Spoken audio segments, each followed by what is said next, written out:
Welcome everybody. In addition to being a Toastmaster member, I'm also a D&I, diversity, inclusion, and equity professional. And then also diversity has been near and dear to my heart for a very long time. And I do think that it's time we look at how we consider neurodiversity. Instead of it being a hindrance, it's actually a blessing in disguise. So that's if nothing else,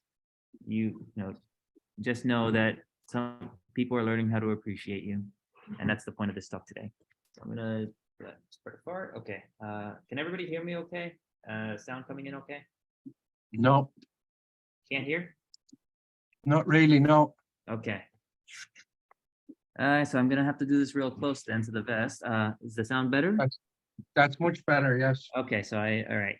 So then I'm gonna stay close to the device. All right, so I'm gonna start with, does anybody recognize this person? Albert Einstein. Oh, very good. So does anybody know why at a tender age of a child, like he was actually kicked out from school? No, he was actually branded as a failure, like too stupid to teach. And that's because his neurodivergency was dyslexia, which back then wasn't well known. So because he couldn't read in the way that most people can read, the teachers thought, oh, he's not teachable. But it turned out that he ended up pioneering some of the latest and greatest theories in what we consider physics. And so he's lauded as a genius today. Does anybody recognize this woman? Oprah. Okay. Oh yes, very good. Oprah Winfrey. So she had a number of interesting issues. She was actually raped, sexually assaulted by an older cousin at a very young age of 9, and this lasted for almost 4 years, so like 12 years old. When she was in her first job as in the media world, her executives told her, "We don't think you have a future in this industry," and they tried to discourage her from that, and she didn't settle for that. And now she's a billion-dollar media personality that most people know and respect. Does anybody recognize this person?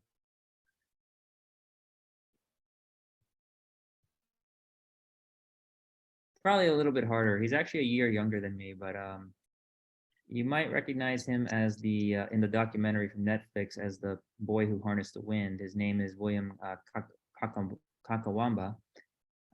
He's the Malawi genius inventor who literally just from reading books in the library learned how to build a windmill while working because he couldn't go to school. He was too poor to continue attending it.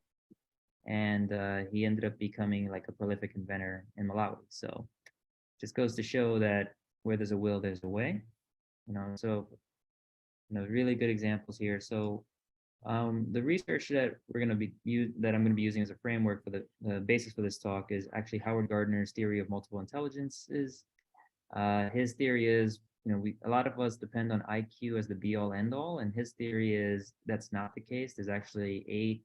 He actually has 9 now, although people debate on whether or not it's true. It used to be 7. Some people are debating, oh, he's just writing extra to get more to milk his research.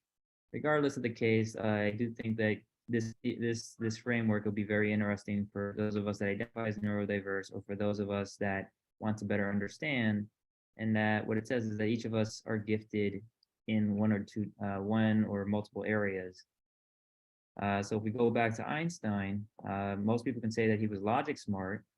Others will say that he was also self-smart. Like he knew his weakness and he knew he was good at math and calculation. So he knew that what he wanted to do, and he was very determined to do it. But he also was, to some extent, word smart, because he was able to articulate his theories and get adoption from the scientific community on theories that at the time couldn't really be proven, and ended up getting proven later on in life. Oprah Winfrey was also very self-smart. She knew she was very true to herself. She actually was brave enough back then to say no to potential sponsors that didn't fit in alignment with her vision. She was very people smart. She knew how to get the crowd rallying behind her, but she was also very word smart in that she was able to deliver words that really resonated with people, such as when she came out about her being sexually assaulted. That really resonated with folks as well, because it was a big thing back then. And of course, William Kakawamba, I'm always going to screw up on that name.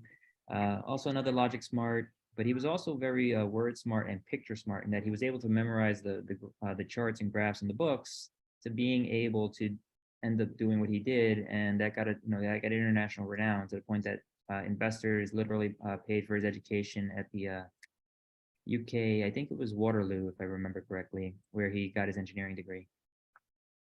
So I'm going to get into each area. So visual, picture smart. These types of individuals are really good at spotting the difference. Does anybody here see what the difference is between the left and the right image?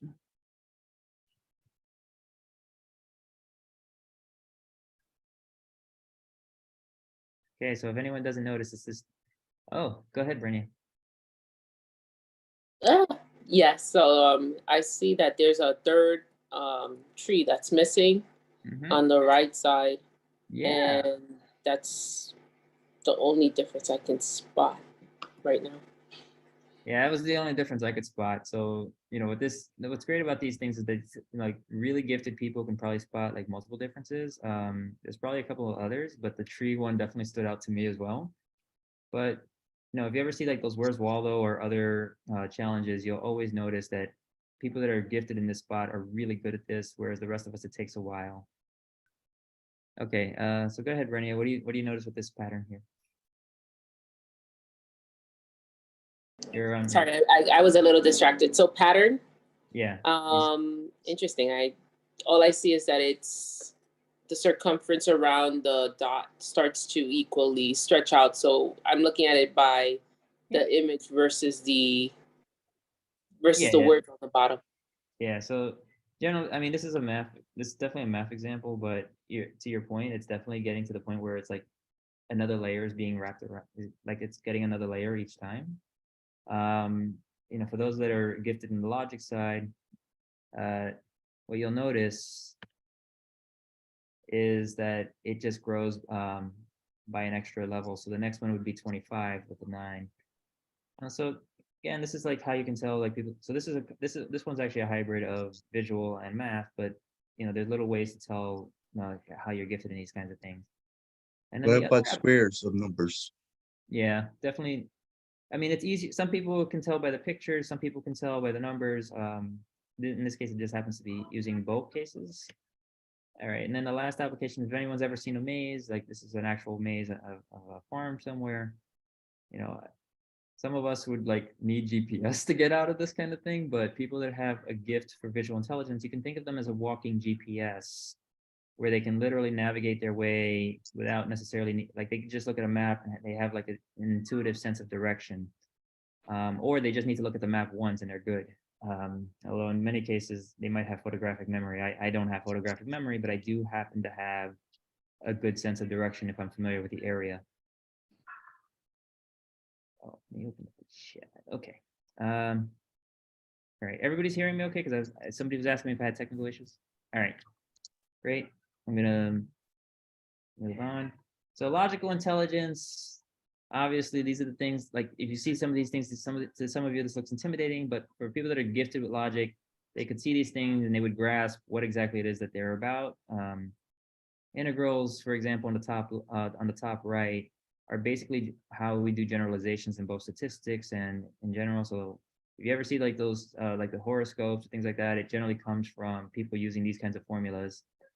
If anyone's looking on, if anyone looks at the bottom, the bottom right, that's actually the formula for drinking alcohol. So the alcohol you drink, that's actually what it's composed of in terms of the elements on the periodic table. And then for anyone who's ever had to code, obviously for most of us, we've been blessed, although with ChatGPT, this might actually be a little bit easier to do nowadays.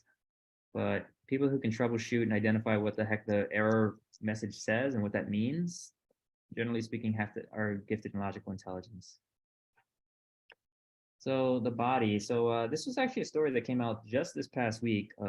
This is a girl who's in her senior year of high school. She was set to, like, her cheerleading squad made it all the way to the finals of the Nebraska State Championship.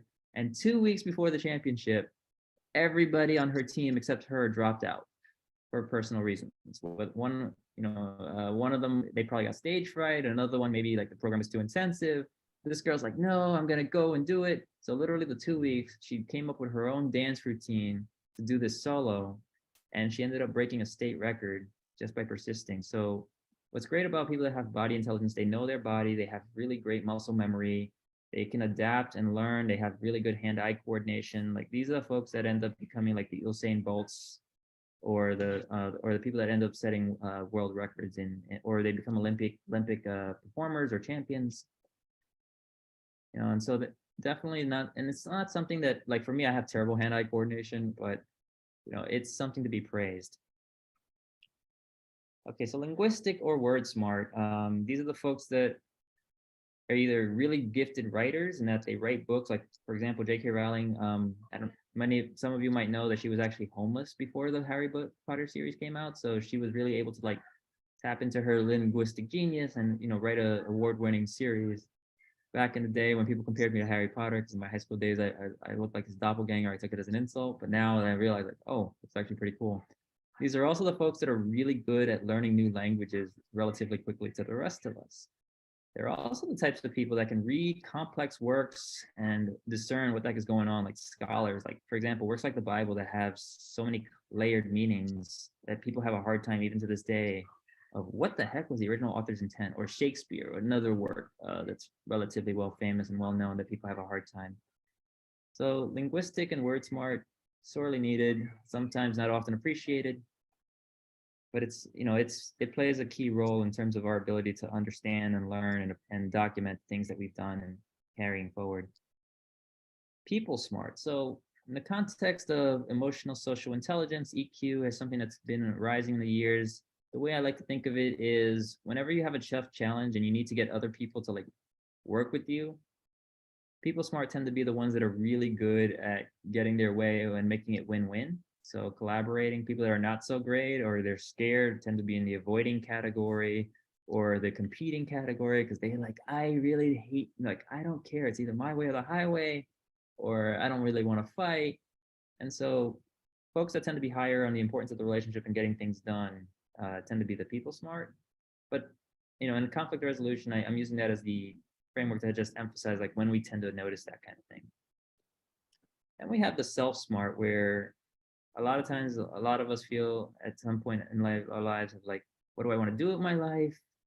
And this is true especially for many young people. And it's really hard to figure out like what you do. For the ones of us, we either get lucky or we happen to have had a personal experience that like redefined us. Or like somebody that we cared about, like a family member or a close friend suffered, and that defined our purpose. But for the rest of us, we're carrying through life, not exactly sure what we can do with ourselves. And that's a tough challenge for sure. So people that are really good at self-smart, they know themselves, they know when, what their limits are. They tend to like be very introspective. They ponder the deep questions in their life, and they're able to be comfortable with themselves in their own skin. So it is definitely critical, especially for people that want to do big things, to know themselves. One of the hardest challenges, according to some theorists. Music smart. So if anyone's ever seen any of those game shows like Name That Tune or I Can Hear Your Voice, I have tried. I can never identify a song. Some of these music, people that are really gifted at music, one, like they can hear it and they'll instantly identify it, or they're really good at picking up an instruments and being able to perform. They're able to translate fancy musical notes into like, it makes sense of it. It's kind of like the equivalent of logic, but in the sense of music. And in some ways, the law of octaves is very much derived from logic smart. So there's definitely some overlap between logic and music. The difference is, though, is that people that are music smart, their brains are wired specifically for sound and translating that into like knowing what melodies work with different lyrics, which is a hard part too. Because sometimes you have good lyrics but a lousy melody, and sometimes the melody is great but the lyrics suck. And if you've never seen, have you ever seen the episode of the Golden Girls with like a 10,000 song competition? That was a really good episode, emphasizing just how hard it is to find good lyrics and good melody. All right, moving on to nature smart. So I think for nature smart, Tarzan is probably the embodiment of that, of somebody who's been born in the wild, knows nature. The classic Native Americans before we migrated from Europe, the Pilgrims that is, and other groups that followed. they were very much in tune with nature, but these are also folks that are either very interested in gardening or butterfly collections or frogs or other distinct animals. Like they take a very they take an unhealthy, it almost seems like unhealthy or obsessive, but they're just really in tune with nature. These are also folks that enjoy camping or being outdoors. They're also the type of people that if you're ever like, God forbid, you're stranded somewhere and your phone fails you and you can't get help, they would be like your survival guide. So hopefully it never happens, but if it does, nature smart people would be like your leader, like your go-to resource of like, okay, can I drink this water? No, how do I filter it? So they're very gifted in that kind of thing. Either they have a passion for it or they're just like natural or they're just natural at it. And then so, if nothing else, some of the things to take away from this talk is the importance of really knowing yourself. In the world of fiction, if nobody recognizes this, this is actually the main character from a popular Korean story called Solo Leveling, of a guy who was weak and everybody laughed at him, and he ended up becoming the hero of Korea, ultimately sacrificing his life to saving the country from all kinds of issues. But one of the, this type of work with what's called systems is very popular because what it does is you get to see what your gifts and skills are. And a lot of us, we don't know what our gifts and skills are. In fact, you often need someone to point it out, like you're gifted in this thing. So one of the benefits of Toastmasters is when you get feedback, you realize what you do great in and what you can improve upon. So that's one of the great things about Toastmasters is you learn about yourself.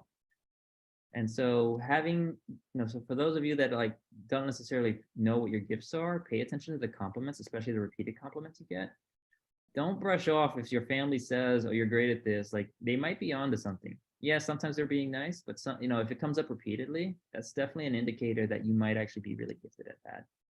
And this is the truth, especially for youth who have a hard time and don't, especially the ones that just go to school and go home. They don't necessarily know what they're gifted at. So that's why these kinds of stories resonate with them. Okay, when your world is falling apart, so this particular scene is actually an iconic scene from another popular animated series called Bleach. The main character, who thought he was a high schooler, turns out he's actually a reaper from the dead. And at one point, his world is crumbling around him, and he has to realize, like, okay, when your world is falling apart, what do you do? So if anyone's ever seen or heard the Martin Luther King quote of the true measure of a man is not in the moments of comfort, but when they face adversity. Now, this is sort of the modern day equivalent of like, if the world's falling apart, are you able to get a sense of what you need to do and what to do? Like Steve Jobs, I think, is probably one of the most famous examples. He was fired from Apple. He started his own company. He got reacquired by Apple, and they literally only had 3 months to turn the company around. And he knew what he had to do and set out to doing it. The first step he did was to fire the CEO that ended up kicking him out.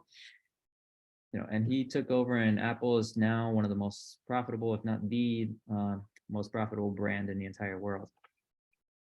So being able to know what's happening within yourself and the world around you, and there's all kinds of problems in the world, so we definitely need to embrace neurodiversity to solve some of these challenges. I mean, you take the Russia-Ukraine conflict, you take the fact that so many human trafficking victims, you take the sustainable development goals that the UN has developed and how hard it is, the fact that we can't, like, politicians are fighting over petty things, the fact that we can't accept that certain people that are better at us, like, we just can't accept that. So many of these challenges, we need to be able to embrace neurodiversity and diversity as a whole in order to really like tackle these challenges.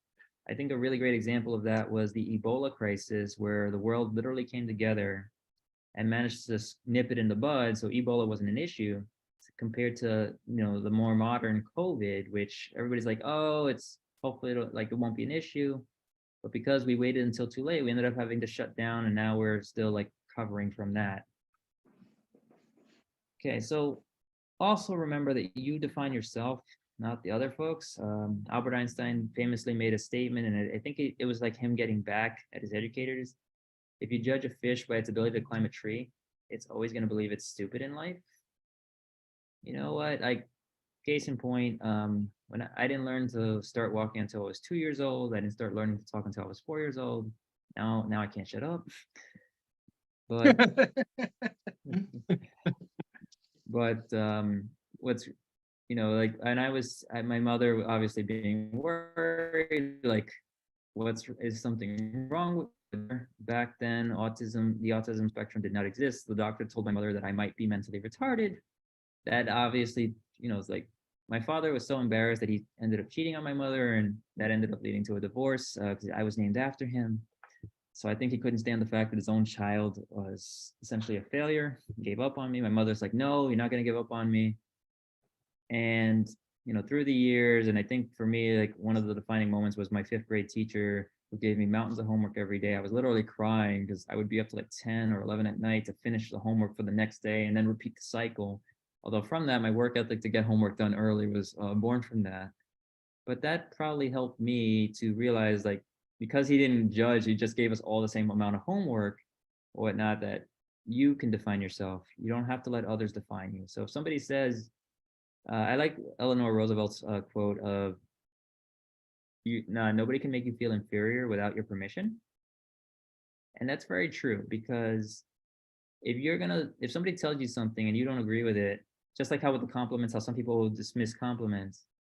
Likewise, if somebody disparages you and they don't have a basis for it, why should you listen to them? Why should you take the words of an opinion? Like, doctors can never get things right with people. A lot of times, like, they think, oh, you have this condition, and it turns out that's not the condition. Or rather than saying they don't know, they try to prescribe you something that may or may not help you. Yeah, that's not professional. Yeah, unfortunately, but this is something that tends to happen pretty often because they don't want to admit that they don't know or that they could be wrong. They'd rather think that they want to project. A lot of times they want to project themselves as being an authority figure. Likewise, in the neuroscience space, there's a lot of things we don't know about the brain. We're still learning quite a lot. So the field of research, like, is still developing. In fact, actually, not that long ago, there was a neuroscience report that posited that introverts and extroverts might be neurodivergent from each other. And introverts and extroverts is something that we've accepted as norm. So the last thing I'll leave you with is, finding happiness requires perseverance or luck, or a lot of times both. Because to really find something what you can do with yourself, to get paid for it, that you enjoy it, that people recognize you for it, and being able to feel like you make a meaningful difference, it takes a lot of trial and error, or it takes like something disruptive in your life that like wakes you up. Like in my case, I was going, I graduated from college literally the worst time in history. Like right when the recession hit in 2008, I graduated the year after that, and the job market tanked. And I had a really hard time finding a job, to the point where my family accused me of, you must be lazy, or what's wrong with you? And it's like, no, it's not. It's beyond my control. It just so happened that everybody who got laid off took all the entry-level jobs that I otherwise might have had a chance to get. And at that point, too, we realized the paradigm shift of maybe the college degree isn't as worthwhile as we thought it was.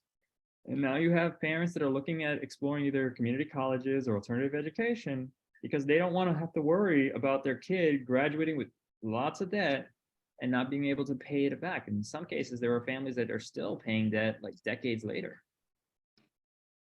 So that's the conclusion of my talk. I think we can definitely transition it into questions. So if anyone has any questions, you can either type it in chat, or by all means go raise your hand, and let's explore what it is that you're curious about.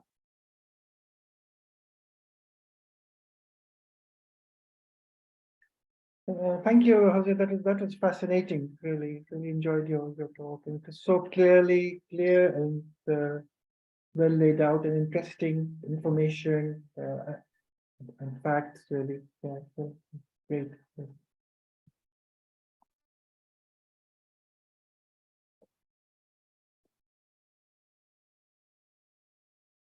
I guess this talk was simplistic enough that everybody got the information. Okay. Oh, yes. Go ahead, Julian. Hello, thank you so much. That was just, that was so cool. We need to hear more of that. I was so impressed with how you included the cheerleader example, because you said that you had heard that during the week.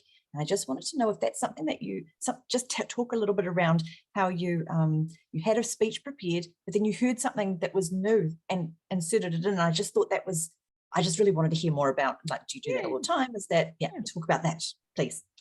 So I mean, for me, when I do these talks, since people tend to remember images or stories better, like I was prepared to use the Usain Bolt example because Usain is relatively well known. But then I saw this modern story and like it's a young girl. It's like this is not something that people know about. Like Usain Bolt, people might be familiar with, and obviously people praise his hard work. But this young girl, 2 weeks to spare, got recognized this week.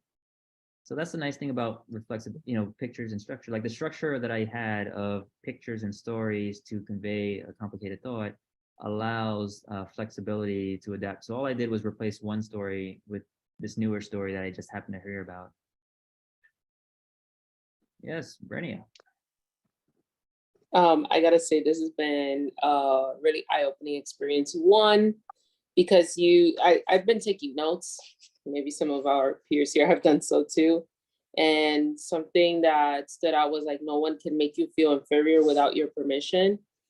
And it's hard to live in a society where everyone has either eyes on you and they just look at you, you say something, they kind of just make a face, and right away you're influenced, right? You're kind of feeling like, did I just do something bad? Did I just do something good? And you framed it where we should love ourselves, and that in times of where the doors look closed and everything looks really dark, that we can actually create our own light.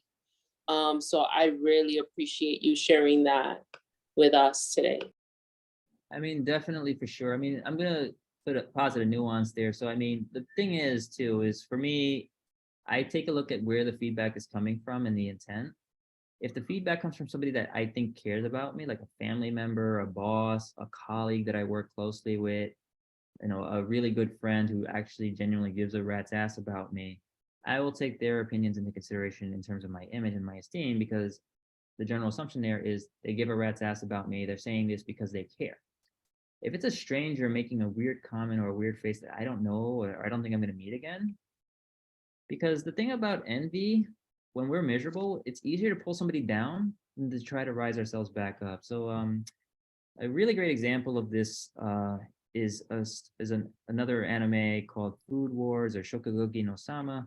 And it's the story of this guy who just works hard. He comes from a diner. So people look down on him because they're all elitists, but he works hard and he gets to the point where he's able to contend with the top of the top. And it's just because he's persevering and he works hard. He doesn't make excuses. Like if he loses, he gets his, he gets off his ass and keeps at it. And this is honed from the fact that he's lost almost 500 times against his father in like individual food challenges in terms of food prep. And just because you fail or you screw up doesn't mean it's the end of the world. I mean, the guy who invented dynamite, his inspiration was he tried to do a public demonstration and it failed miserably. And his own dad laughed at him in front of everybody. And that made him say, you know what, I'm gonna rise to this and posit yourself back up. So the important thing for sure is when people, like, where is that coming from? Is it coming from a random stranger? Because especially on the internet, people tend to be pretty mean to each other. It's pretty rare to find like safe space on the internet community. I generally don't give that much regard because I don't know where the person's coming from. But if it's someone that knows me and cares about me, I'm going to take that a lot more seriously. So that's the big thing, is don't let people you don't know, who don't give a shit about you, who don't know what you've been through, define you.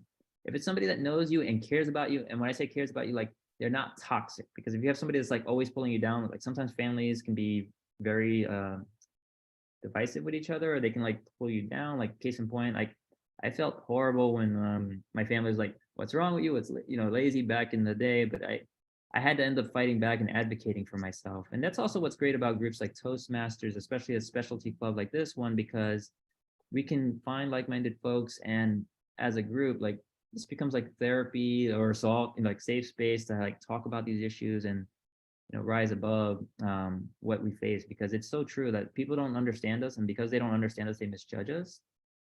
Another really good example is the Mount Rushmore creator. He was just blowing, and everybody's like, "What's wrong with him? What's wrong with him?" And they called him crazy, "You're insane." But he didn't let that get to him, and he persevered. And then eventually he was like, "Oh, now I get it."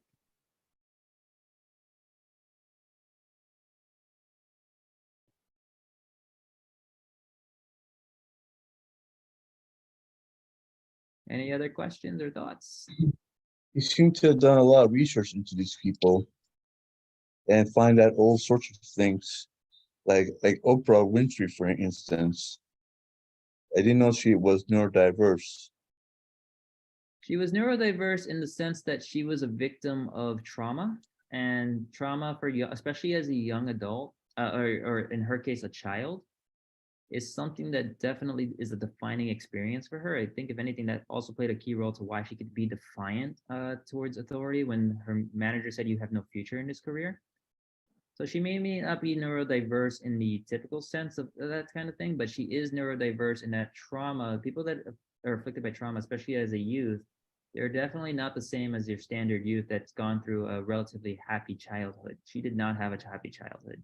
She was even assaulted by her mother's new boyfriend when she got older too. So it wasn't just the cousin.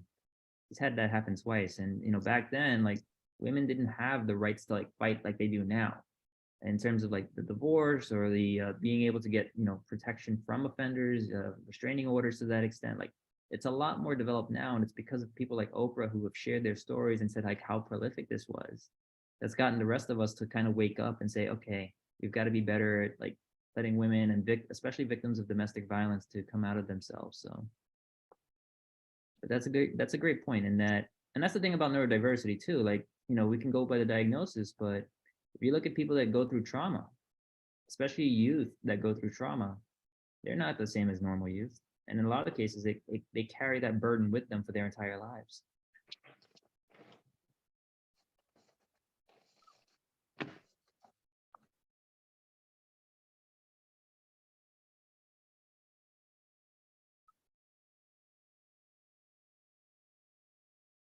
So then let's take a look at so does anybody know what their smarts are from the graph from that simple diagram?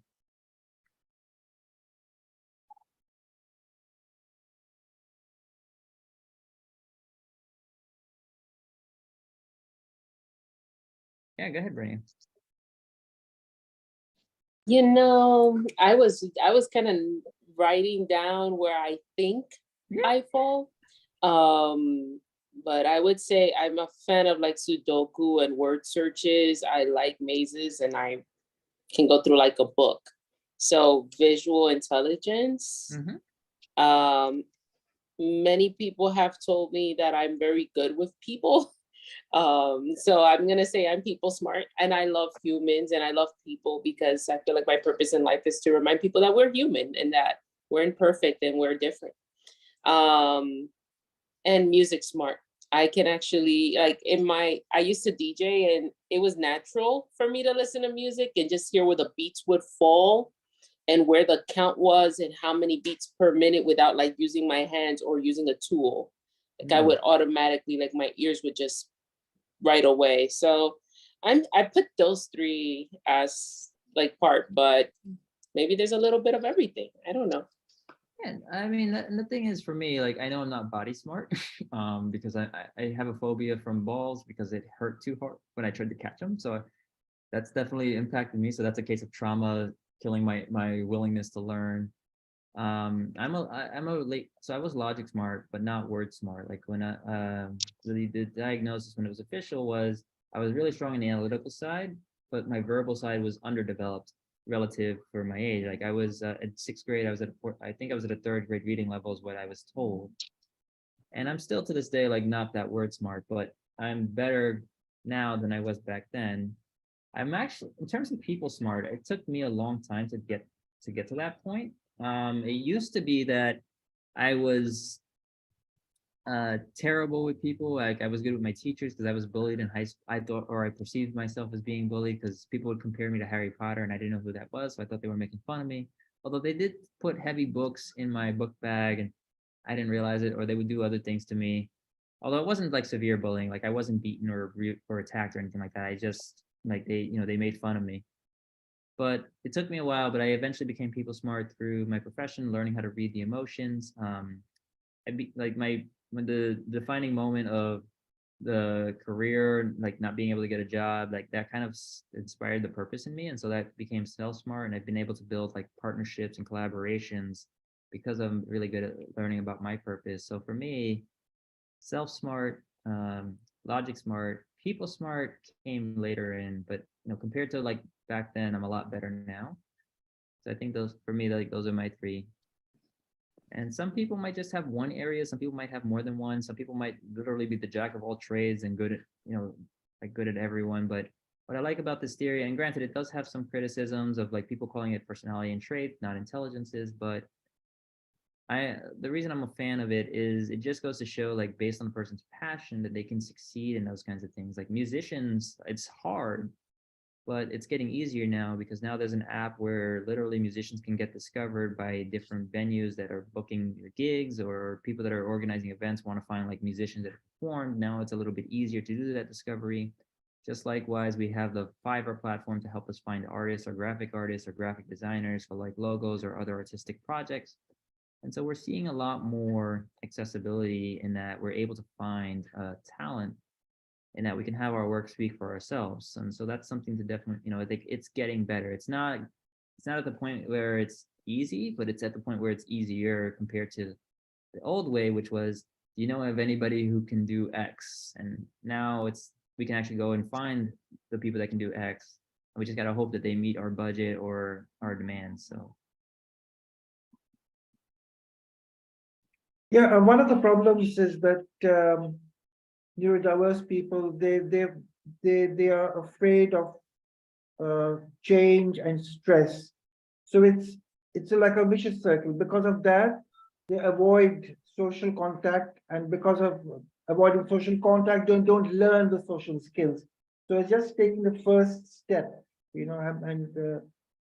they need to take risk taking, a little bit of risk taking, and one step at a time. I think that otherwise, you have a tendency to just lock yourself because you're afraid of being triggered or experiencing stress. So that is the challenge. So. I mean, absolutely. It's like kind of what Brenny was sharing earlier about, how she was given that look or being judged. And for sure, I mean, you have some, and it just depends. Like, I think that's more of like a personality trait of comfort with change. There's actually in the MBTI, there's actually a new dimension of turbulence. And I think the other one I think is anchored, and it's basically like your comfort with change. Because you have some neurodiverse people like Einstein who he didn't let his disability stop him. He actually what he did to learn was he harassed his best friend in school. Hey, read this to me so that I can figure out what it is that I need to learn. Because he was very good with the calculations. So also what's really cool is about neurodiverse folks is that it's not that they're bad, but they definitely take longer to realize what their gifts are because they have an adversity to overcome.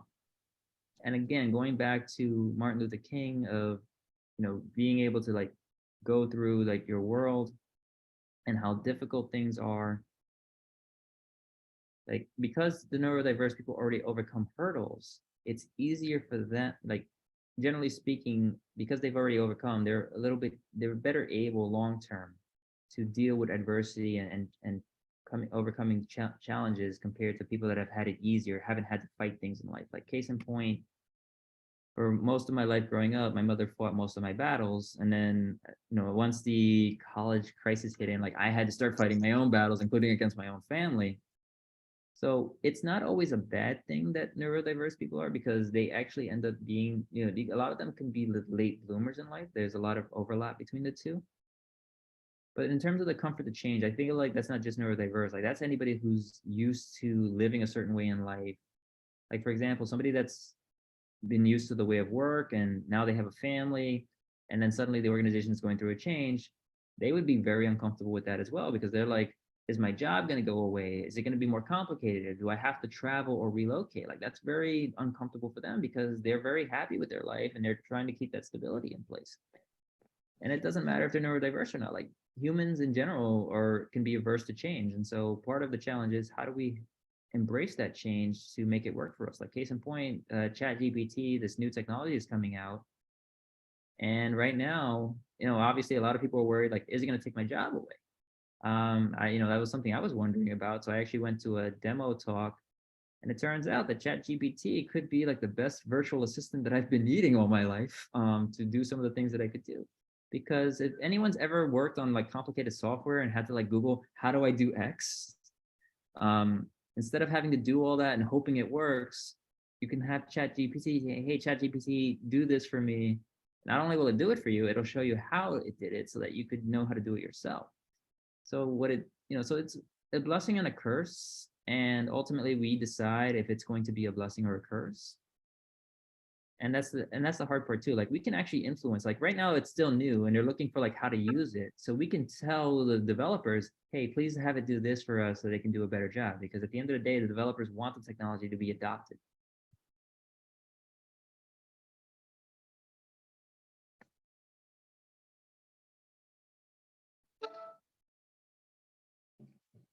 If I could say, Jose, I thought that was great. And I'm not sure, I hopefully will look back at this later and get more out of it. But I was pretty shocked about the self-smart, the way you said that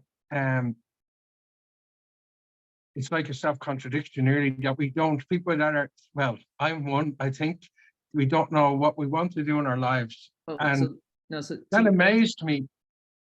But it's made me realize that I am one of those for sure.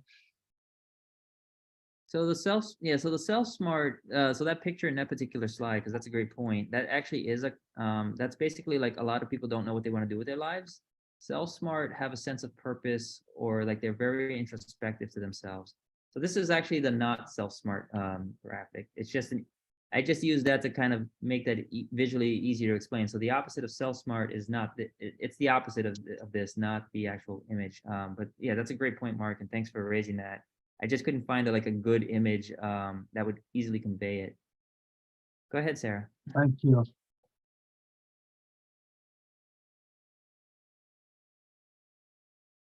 You can unmute yourself.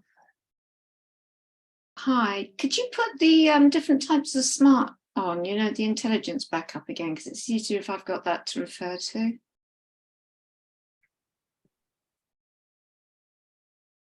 Yeah, thank you so much. I think, for me, I didn't get diagnosed till much later in life, and I had so many negative labels attached to me growing up.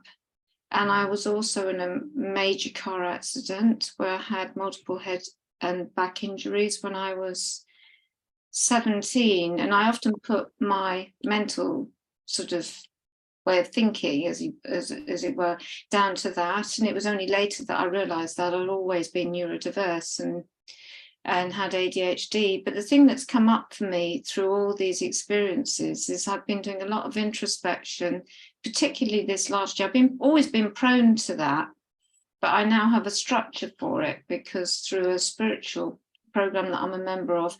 But what's come up for me is that I've now gone back to doing what I loved doing as a child, which is I used to make picture books about friendship and relationships, and I used to draw them.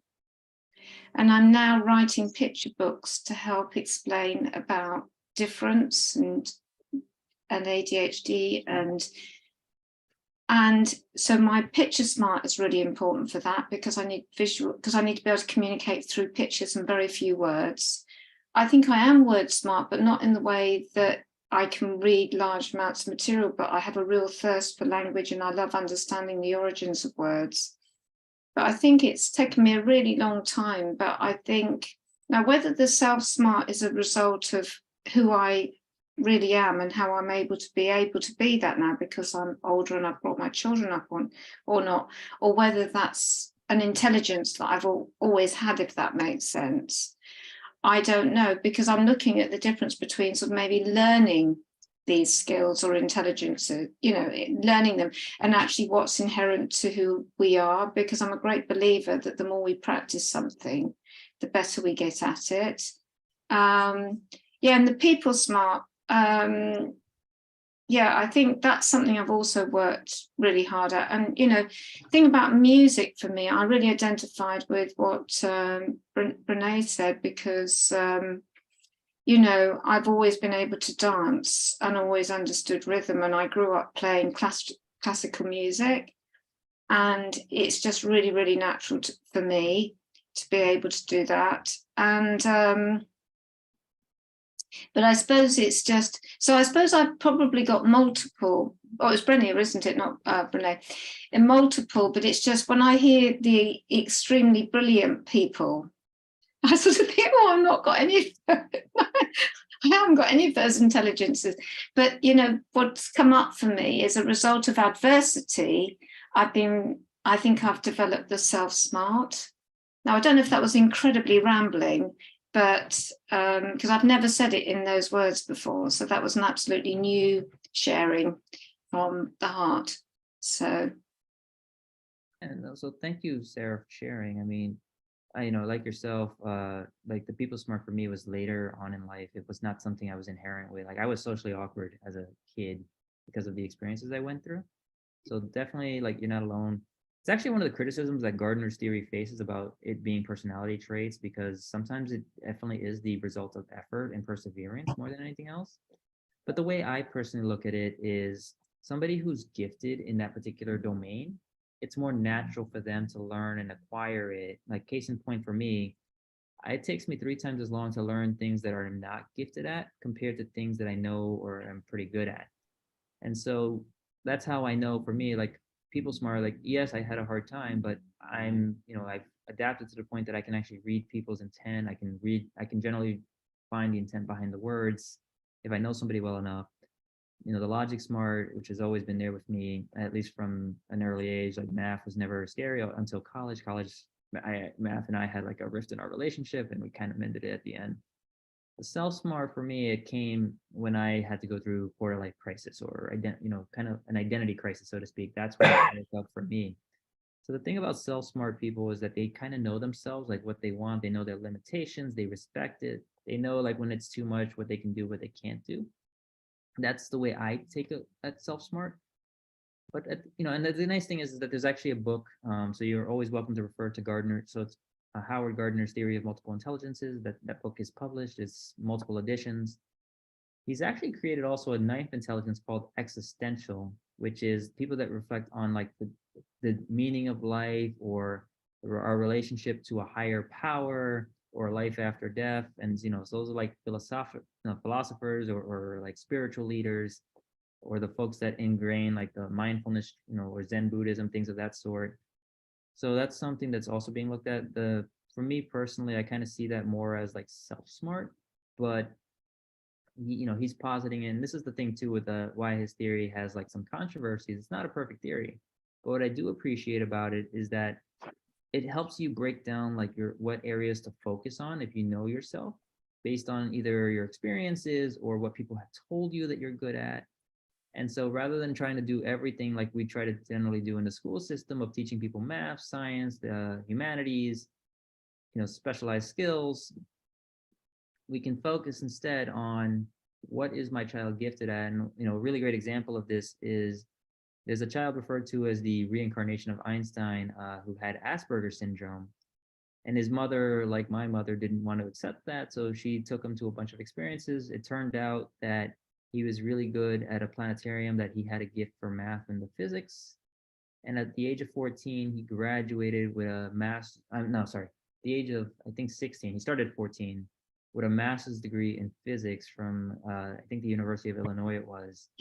And that was only possible because his mother didn't accept it, and she allowed her child to explore his gifts. And some people are calling him the reincarnation of Einstein. And so, you know, you hear a story like that, a 16-year-old who can, you know, who's basically the new, you know, could possibly carry up where Einstein left off. That's pretty cool. And this is a child that was diagnosed with Asperger's, which generally speaking, most people give up on those kind of people. So it's not, you know, like, to your point, you shouldn't feel discouraged just because of certain things or certain experiences, because at the end of the day, you define what you can do. Like that's why psychology, sociology, this, you know, they're called soft sciences, because there's no absolutes. It's not like math or computer science where it's always, you know, a consistent outcome. With people, you can never predict how they're going to turn out in life. You know, some say that Isaac Newton was autistic or something, and he said that he could predict nature and physics, but not the madness of men. Something like that. Yeah, so he definitely sees that that's a case of nature and logic, but not necessarily the people smart. And that's why psychology is, a fascinating field. But psychology is not the be all end all. It's a framework that we use to govern it, but it doesn't necessarily mean that it's universal to everybody. I mean, you look at horoscopes, some people say that that identifies me perfectly, that doesn't or some people say that doesn't identify me. If you see generational labels, some people, yes, that matches me. A lot of people like, no, that's not me. Like case in point, they call millennials, which is my generation, digital natives, and I'm like, no, I'm a digital immigrant because I didn't start using a computer and the internet until high school, college. If I had used it as a youth, maybe I would have been a digital native, the way they put it. So uh, definitely interesting how people like posit these generalizations, and yet it doesn't match. It doesn't match 100%. Like I think the best case generalization was like maybe like not even 60% or something like that. So. All right. Any final questions or thoughts anyone wants to share? Okay. If not, then I'm I probably guess, logic smart. The computer smart probably. yeah, computers, logic, rationalization, computation, that definitely falls under logic. You can think of them as the human computer or the human decoder. All right. With that, I'm going to turn it over back to our our Toastmaster of the day so that we can probably go on a bio break.